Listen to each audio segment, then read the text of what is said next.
We're doing an inclined plane question. So for this question, the hill has an incline of 55 degrees. Here's the diagram, the free body diagram that we drew. So we have force normal, force of kinetic friction, and the force of gravity is divided up into two components. So that's what you want to do for these type of questions. Into a y component and into an x component. And then here, just which direction is positive, and yeah. So the first question, we have to find acceleration in x. So F net y is equal to 0. F net x is equal to mass times acceleration, which is equal to F force of gravity in the x plus forces of kinetic friction is equal to mass times acceleration. So we go here, we figure out what force of kinetic friction is. Turns out to be the coefficient times force of gravity in y, because force of gravity in y is equal to force normal. So coefficient times mass times acceleration and gravity times cos 55.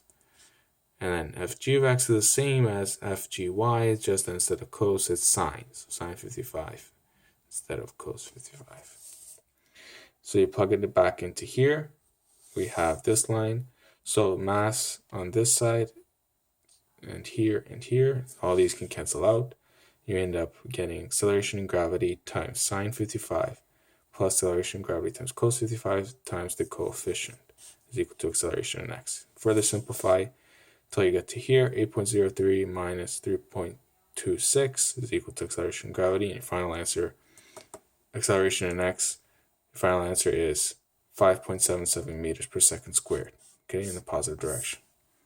So now the next question that we have to do is the speed at the bottom of the hill.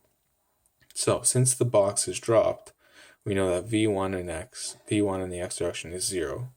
The final velocity of v2 in x is, we don't know. That's what we're trying to find. And then dx, the displacement, is 400 meters, which is mentioned in the question. So you go and use this formula.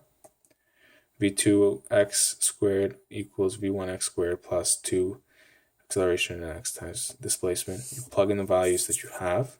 So we know this value, we know this value, we know this value. You simplify until you get 4,616. You square root both sides.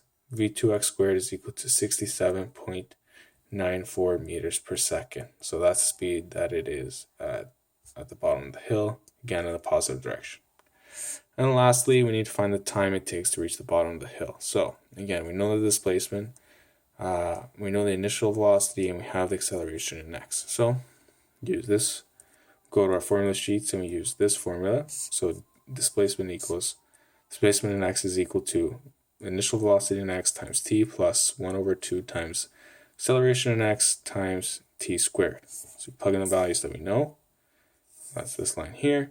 And then you simplify until you get 400 is equal to 2.89 t squared. Divided by 2.89, divided by 2.89. You get 138.41. Square root it, and you get a time of 11.76 seconds.